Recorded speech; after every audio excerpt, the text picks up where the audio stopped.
अस्सलाम वालेकुम स्टूडेंट्स, कैसे हैं आप सब। मेरा नाम है बिस्मा असगर। उम्मीद करती हूँ आप सब ठीक होंगे, फंक्शनल ग्रुप्स की प्रैक्टिस कर रहे होंगे। अभी हमारे पास फंक्शनल ग्रुप खत्म नहीं हुए, अभी हमने वो पढ़ने हैं जिनके अंदर हेलोजेंस मौजूद होते हैं, और साथ ही साथ हमने वो भी पढ़ लेने हैं जिनके अंदर डबल या ट्रिपल बॉन्ड मौजूद होते हैं। आपने अगर पिछले वालों की प्रैक्टिस की है तो इनकी भी बड़े आराम से आपको समझ आ जाएगी। तो आए चलते हैं लेक्चर की तरफ। हम पढ़ रहे थे फंक्शनल ग्रुप्स, और फंक्शनल ग्रुप्स में हमने वो वाले सारे फंक्शनल ग्रुप देख लिए जिसमें कार्बन, हाइड्रोजन और ऑक्सीजन होता है। साथ ही साथ हमने वो फंक्शनल ग्रुप्स भी देख लिए कि जिसके अंदर नाइट्रोजन अटैच होता है। अब फंक्शनल ग्रुप इधर तक लिमिट नहीं करते। जब भी आप किसी भी ऑर्गेनिक कंपाउंड्स में कार्बन और हाइड्रोजन के अलावा कोई चीज़ ऐड करेंगे ना, तो वो आपका फंक्शनल ग्रुप बन जाएगा। और वो फंक्शनल ग्रुप इसलिए भी बन जाएगा क्योंकि वो नई प्रॉपर्टीज दे देगा उसको। अब जिस तरह हमने देख लिए, कितने ही पढ़ लिए, अल्कोहल्स देखे, ईथर्स देखे, एस्टर देखे, एल्डिहाइड, कीटोन, कार्बोक्सिलिक ग्रुप्स, उसके बाद हमने एमीन्स देखे, सारे नाइट्रोजन कंटेनिंग जो हैं। इन सब की प्रॉपर्टीज अपनी अपनी जगह डिफरेंट होंगी, लेकिन जितने अल्कोहल्स होंगे उन सब की प्रॉपर्टीज सेम होंगी। ये बात समझ में आ रही है कि कैसे आपकी ये जितनी प्रॉपर्टीज हैं वो डिपेंड करता है कि आपके पास कौन सा फंक्शनल ग्रुप प्रेजेंट है। अब ये जो हम फंक्शनल ग्रुप्स की बात कर रहे हैं, इसमें अभी भी हमारे पास स्टोरी कंप्लीट नहीं हुई है। अब हम आगे चलेंगे और देखेंगे कि हमारे पास ऐसे कौन से फंक्शनल ग्रुप्स हैं जो कि हेलोजन की बेस पे होते हैं। सबसे पहले तो आप स्टूडेंट्स ये सोचें हेलोजन्स होते क्या हैं। आप में से उसको सिर्फ हेलोजन याद आएंगे कि जिसने ऑलरेडी पीरियोडिक टेबल के पहले 20 याद किए हुए हैं एलिमेंट्स, ठीक है। अब हेलोजन्स कौन से होते हैं, कौन से ग्रुप में प्रेजेंट होते हैं। हेलोजन्स होते हैं आपके ग्रुप नंबर 17 में प्रेजेंट, और ये ग्रुप नंबर मैं मॉडर्न पीरियोडिक टेबल के मुताबिक बता रही हूँ। ओल्ड पीरियोडिक टेबल में इसको ग्रुप 7 कहते थे, अब इसको 17 कहते हैं। और ये जो 17 है या 7 है, नंबर कौन सा है, डिजिट कौन सा है एंड पे, 7। ये वो एलिमेंट्स हैं जिनके वैलेंस शेल में 7 इलेक्ट्रॉन्स मौजूद होते हैं। और ये कौन से होते हैं, सबको इनके नाम याद होने चाहिए। हेलोजेंस के नाम मत भूला करें क्योंकि ये सारे के सारे बहुत इंपॉर्टेंट हैं। फ्लोरीन, क्लोरीन, ब्रोमीन और आयोडीन, ये सारे के सारे हेलोजेंस बहुत इंपॉर्टेंट हैं, क्योंकि जब भी आप हेलोजेंस की बात करेंगे आपने यही तो 4 एलिमेंट उठाने रिएक्शन करवाने के लिए, तो क्यों ना हम इन 4 को नाम ही याद कर लें। फ्लोरीन है, क्लोरीन है, ब्रोमीन है और आयोडीन है। जब भी आप इनको किसी ना किसी अपने एल्काइल ग्रुप के साथ अटैच करेंगे तो आपके पास जो नाम आ जाएगा एंड पे, एक तो एल्काइल ग्रुप आया, और एल्काइल ग्रुप के साथ आपने अटैच किया है इन चारों में से कोई एक हेलोजन। तो हेलोजन नेगेटिव आइन या नेगेटिव साइड पे आप ये कहते हैं कि बस एल्काइल को कंप्लीट करने जब आ जाएगा तो हेलोजन का नाम बन जाएगा हेलाइड। क्यों नाम बनता है, नेगेटिव आयन बनता है, खैर वो अलहदा स्टोरी है, क्योंकि फिर इस पे आप सबके माइंड में क्वेश्चन आएगा कि ये फिर आयोनिक कंपाउंड ना बन जाए, कुछ और ना बन जाए। बस इतना याद रखना है, हेलाइड्स बने, अल्काइल हेलाइड्स बने। अभी भी बॉन्डिंग वही है, ऑर्गेनिक केमिस्ट्री पढ़ रहे हैं इसलिए कंफ्यूज ना करें अपने आप को। सिर्फ ये देखें कि जब एल्काइल ग्रुप के साथ हेलोजन अटैच होंगे तो उसका नाम हो जाएगा एल्काइल हेलाइड्स। ये बात समझ में आई। अब ये जो हमारे पास एल्काइल हेलाइड्स हो गए हैं, ये एल्काइल हेलाइड्स भी 3 तरह के होते हैं। 3 तरह के होते हैं। मैंने क्यों कहा है कि ये भी 3 तरह के होते हैं। इससे पहले भी हमने बात की थी कि कौन सी चीजें 3 तरह की होती हैं। आपके पास आपके एल्कोहल्स 3 टाइप्स के होते हैं। कौन सी 3 टाइप्स थी, अगर आपने एल्कोहल्स की प्रैक्टिस की है तो आप सबको याद होगा, प्राइमरी, सेकेंडरी और टर्शरी, ठीक है। ये है आपकी 3 टाइप्स।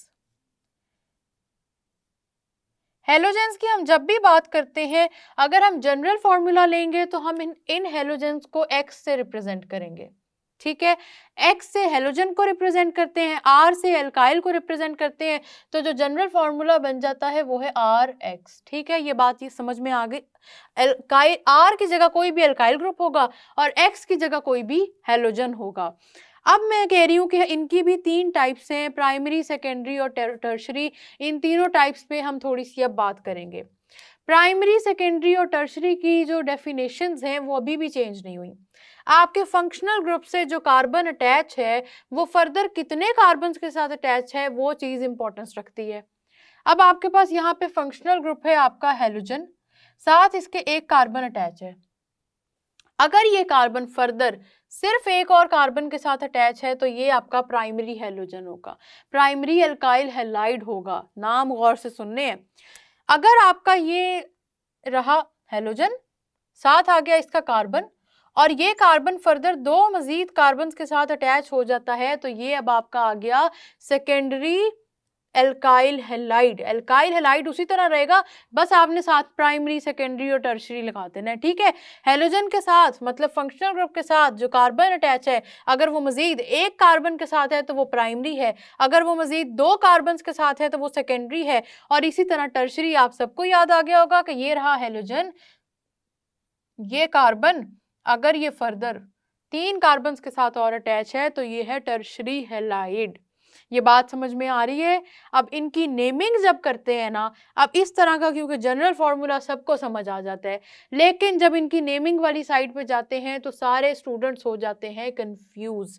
अब मैं आपको यहाँ पे कोई भी हेलोजन लगा के कंफ्यूज मजीद नहीं करूंगी। आपने हेलोजन लगाना है, मोस्टली कौन सा हेलोजन लगता है? क्लोरीन लगता है मोस्टली ऑर्गेनिक कंपाउंड्स में, क्योंकि क्लोरीन बड़ा इजीली रिएक्ट कर जाता है।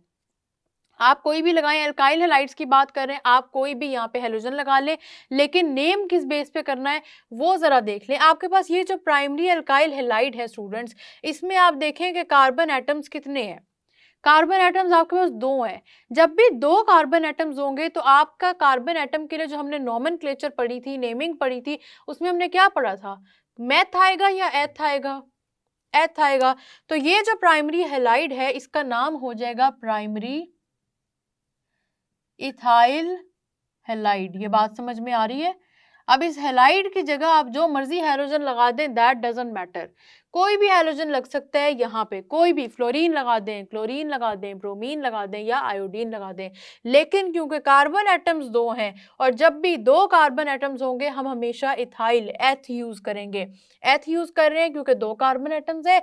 वाई एल क्यों यूज कर रहे हैं? क्योंकि ये एल्काइल ग्रुप है, तो इसीलिए यहाँ पे प्राइमरी इथाइल हैलाइड। अब अगर आपके सामने कहीं पे पेपर में या कहीं पे बुक में प्राइमरी इथाइल हैलाइड लिखा हुआ आ गया तो आपको क्या समझ आ जाएगी कि ये क्यों लिखा हुआ है? ये इस वजह से लिखा हुआ है कि आपके पास जो हैलाइड ग्रुप है ये इस रिप्रेजेंट कर रहे हैं हैलाइड हेलोजन आपका फंक्शनल ग्रुप है, इथाइल आपका कोई भी अल्काइल है, और प्राइमरी का मतलब है कि ये जो फंक्शनल ग्रुप है इसके साथ जो कार्बन है वो फर्दर सिर्फ और सिर्फ एक कार्बन के साथ जुड़ा हुआ है। अब ये कार्बन की चेन मैं क्योंकि लंबी नहीं कर रही हूँ, मैं आपको सिर्फ बेसिक स्ट्रक्चर समझाने की कोशिश कर रही हूँ, इसलिए मैंने इथाइल ली है। आपके माइंड में क्वेश्चन आएगा कि मिस अगर ये चेन लंबी करते करते यहाँ पे 4-5 कार्बन लगा दें तो क्या फिर भी इसको प्राइमरी इथाइल ही कहेंगे? फिर आपने इसको प्राइमरी इथाइल नहीं कहना, फिर आपके जितने कार्बन एटम्स होंगे उस बेस पे आपने इसको नेम देना है। लेकिन क्यों जाना अभी कॉम्प्लेक्स स्ट्रक्चर्स में, जब ईजी स्ट्रक्चर समझ के बस हमारा टॉपिक कंप्लीट हो जाएगा। तो समझ लें इस बात को, आपके फंक्शनल ग्रुप के साथ जो कार्बन है वो कार्बन फर्दर सिर्फ एक कार्बन के साथ अटैच है, इसलिए हमने इसको नाम दिया प्राइमरी अल्काइल हैलाइड। दो कार्बन थे तो अल्काइल की जगह मैंने लिख दिया इथाइल। ये बात समझ में आई कि इसका नाम किस तरह से दिया। अब सेकंड पे चलते हैं। सेकंड पे देखें, आपका जो हैलोजन है फंक्शनल ग्रुप है जो, वो फर्दर अटैच है एक कार्बन से। अब वो कार्बन कितने कार्बन से अटैच है ये जरूरी है। फंक्शनल ग्रुप अटैच हो गया एक कार्बन से, ये वाला कार्बन फर्दर दो कार्बन के साथ अटैच है, तो इसलिए हमने इसको कहा सेकेंडरी। तो इसकी नेमिंग में सेकेंडरी तो एज इट इज लिखा आ जाएगा। चलें, ठीक है, हो गया। अब इसकी नेमिंग में सेकेंडरी हमने एज इट इज लिख दी है। दूसरी बात यह है कि कितने कार्बन एटम्स टोटल हो गए इस स्ट्रक्चर में वो बताएं। टोटल कार्बन आइटम स्टूडेंट्स आप देख सकते हैं कि जो स्ट्रक्चर में हुए हैं वो हैं 3। तो सेकेंडरी आपके पास इसका नाम जो आएगा वो होगा प्रोपाइल हैलाइड। आपको याद होगा प्रोप हम क्यों यूज करते हैं? प्रोप हम तब यूज करते हैं जब 3 कार्बन एटम्स होते हैं। एथ तब यूज करते हैं जब हमारे पास 2 कार्बन होते हैं। 2 कार्बन थे तो प्राइमरी इथाइल हैलाइड कह दिया, 3 कार्बन है तो अब हम इसको कहेंगे सेकेंडरी प्रोपाइल हैलाइड। नाम देख के समझ आ जाना चाहिए। और अगर आपको अभी ये चीज़ याद नहीं हुई तो घबराने वाली बात नहीं है, इस लेक्चर के दौरान लिखें, बाद में भी प्रैक्टिस करें, ये चीज़ याद हो जाएगी। आपको मैं एक मज़ेदार बात बता दूं कि आप अगर इन चीज़ों को 3-4 दफ़ा ही लिखेंगे ना, आपको ये ऐसी याद होंगी कि पेपर तक आपको भूलेंगी नहीं। यही मज़ेदार बात है, यही इंटरेस्टिंग सी चीज़ है ऑर्गेनिक केमिस्ट्री के बारे में, कि आप 1-2 दफ़ा इस चीज़ को रिवाइज करें, 3-4 दफ़ा उसको लिखें, आपको कॉन्सेप्ट ऐसे याद हो जाएगा कि जैसे आपको लगेगा कि ये तो कभी मुश्किल था ही नहीं। ठीक है, केमिस्ट्री इजी लगने लग जाएगी जिसको ऑर्गेनिक केमिस्ट्री समझ आ जाएगी। सेकेंडरी का नाम हमने किस तरह से दिया वो आपको समझ में आ गया। अब टर्शरी की तरफ चलते हैं। टर्शरी में देखें, मैं आपसे कह रही हूँ जो आपका फंक्शनल ग्रुप है वो फर्दर जिस कार्बन से अटैच है वो कार्बन फर्दर 3 कार्बन के साथ अटैच होगा। ठीक है, तो नाम में पहले तो आ गया टर्शरी। मैं पूरा पूरा लिख रही हूँ, आप प्राइमरी की जगह सिर्फ पी लिख दीजिएगा, सेकेंडरी की जगह सिर्फ SEC लिख दीजिएगा और टर्शरी की जगह सिर्फ TER लिख दीजिएगा। मैं पूरा लिख के आपको समझाने की क्योंकि कोशिश कर रही हूँ, तो ये बात आप सबने याद रख लेनी है। अब ये वाला कार्बन है हेलोजन के साथ अटैच है और जो कार्बन फंक्शनल ग्रुप के साथ अटैच है वो कार्बन फर्दर 3 कार्बन के साथ अटैच है। तो ये बताएं कि टोटल कितने कार्बन एटम्स हो गए आपके पास इस टर्शरी स्ट्रक्चर में? 4 कार्बन हो गए। तो इसका होगा टर्शरी ब्यूटाइल हैलाइड। यहां तक बात समझ में आई कि ये नेमिंग किस बेसिस पे हुई है? ये नेमिंग इस बेसिस पे हुई है कि आपके प्राइमरी, सेकेंडरी और टर्शरी स्ट्रक्चर्स बनने के बाद आपके पूरे कंपाउंड के अंदर टोटल कार्बन एटम्स कितने हैं, ये नेमिंग इस बेसिस पे हुई है। ठीक है, ये बात आप सबने याद रख लेनी है। मैं दोबारा एक दफा ये कॉन्सेप्ट रिपीट कर देती हूँ ताकि आप सबको भूले ना। प्राइमरी, सेकेंडरी, टर्शरी 3 टाइप्स हैं एल्काइल हैलाइड्स की। एल्काइल हैलाइड्स की 3 टाइप्स हैं, प्राइमरी, सेकेंडरी और टर्शरी। प्राइमरी का मतलब है फंक्शनल ग्रुप 1 कार्बन के साथ अटैच है, टोटल कार्बन 2 हो गए, इसलिए हमने इसका नाम रख दिया प्राइमरी इथाइल हैलाइड। सेकेंडरी का मतलब है फंक्शनल ग्रुप जिस कार्बन से अटैच है वो फर्दर 2 कार्बन के साथ अटैच है, टोटल कार्बन हो गए 3, इसलिए नाम रख दिया सेकेंडरी प्रोपाइल हैलाइड। और टर्शरी का मतलब है कि फंक्शनल ग्रुप जिस कार्बन के साथ अटैच है वो फर्दर 3 कार्बन के साथ और अटैच है, तो टोटल हो गए 4 कार्बन एटम्स, हमने नाम रख दिया टर्शरी ब्यूटाइल हैलाइड। ये हैलोजेंस के फंक्शनल ग्रुप्स हैं, इनकी प्रॉपर्टीज डिफरेंट है और इनकी प्रॉपर्टीज स्टूडेंट आप सबने याद रखनी है। क्यों? क्योंकि जब भी फंक्शनल ग्रुप चेंज होगा केमिकल प्रॉपर्टीज चेंज हो जाएंगी। तो प्रॉपर्टीज याद रखें ना रखें, ये जरूर याद रख लें कि फंक्शनल ग्रुप कौन सा बना है।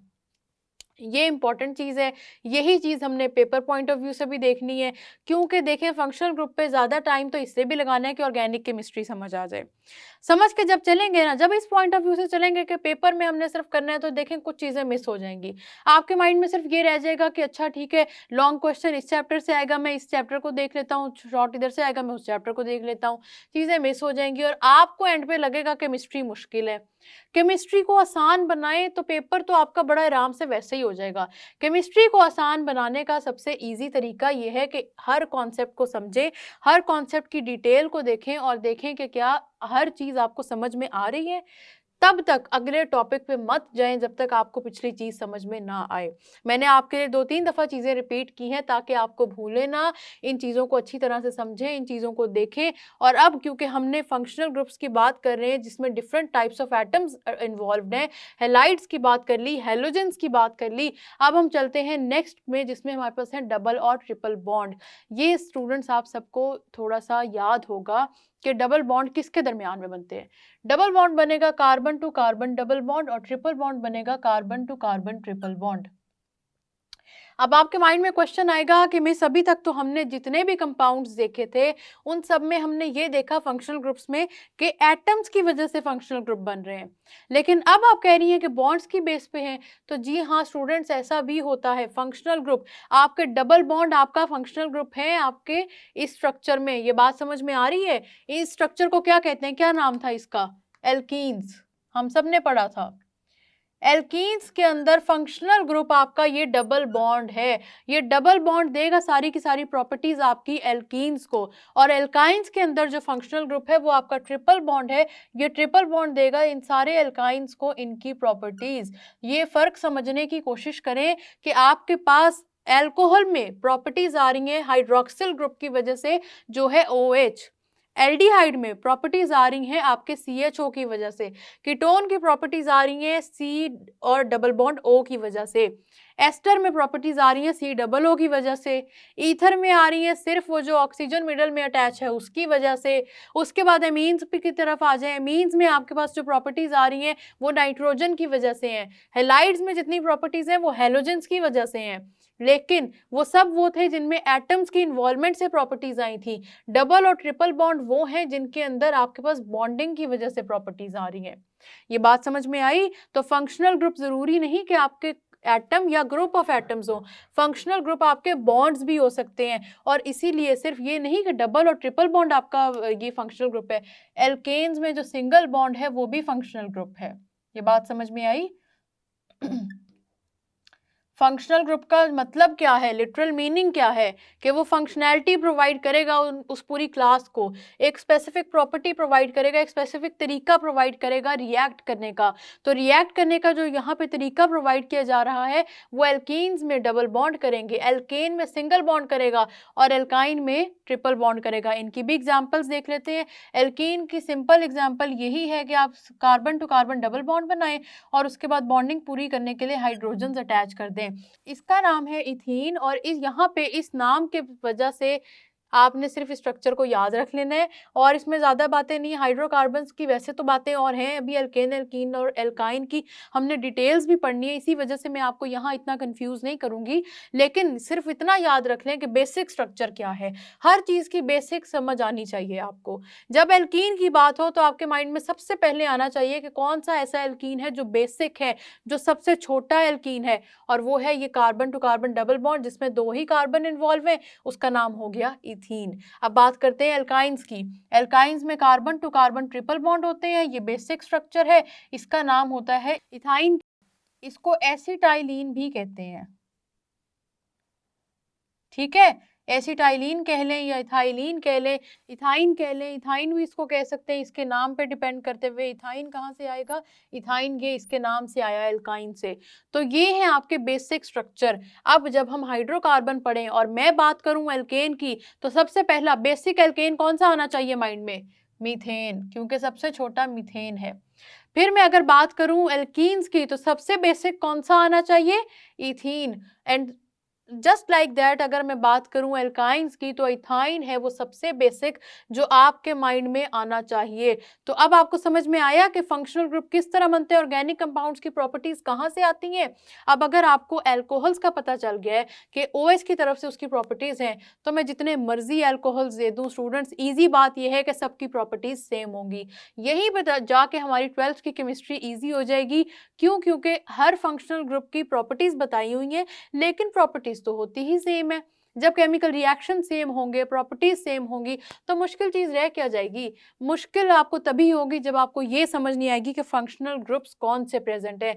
तो स्टूडेंट्स गौर से देख लें इन फंक्शनल ग्रुप्स को। आपके नंबर ऑफ एटम्स भी प्रॉपर्टीज दे सकते हैं और आपके बॉन्ड्स भी प्रॉपर्टीज दे सकते हैं। ये सारे के सारे इंपॉर्टेंट फंक्शनल ग्रुप्स हैं और ये सारे के सारे पेपर में पूछे जाते हैं। इनकी प्रैक्टिस करें, डिफरेंट कंपाउंड्स को बनाएं, और हम इसके बाद मजीद भी बात करेंगे फंक्शनल ग्रुप। लेकिन यहाँ एंड हो गए। आप इसकी मैं चाहती हूँ टास्क ये है, एक दफ़ा और प्रैक्टिस करें और सारे के सारे फंक्शनल ग्रुप्स को रिवाइज करें। तो जी यहाँ पे हमारे फंक्शनल ग्रुप्स होते हैं ख़त्म। यही थे फंक्शनल ग्रुप जो आपने देख लिए कि वो एलिमेंट्स की बेसिस पे भी हो सकते हैं और वो बॉन्डिंग की बेसिस पे भी हो सकते हैं। आपका टास्क यही है कि आप ज़्यादा नाम याद ना करें, सिर्फ जो बेसिक 2-3 नाम मैंने आपको हर फंक्शनल ग्रुप में एग्जाम्पल के साथ बताएं वो याद कर लें और इनके ऑर्गेनिक कंपाउंड्स बनाएं। ऑर्गेनिक कंपाउंड्स बनाएंगे तो आपको समझ लग जाएगी कि फंक्शनल ग्रुप की प्लेसमेंट किस तरह होती है और कैसे आपने उनको याद रखना है। तो मैं उम्मीद करती हूँ आप ये टास्क परफॉर्म करेंगे। मैं आपसे मिलूंगी नेक्स्ट लेक्चर में, तब तक के लिए अल्लाह हाफिज।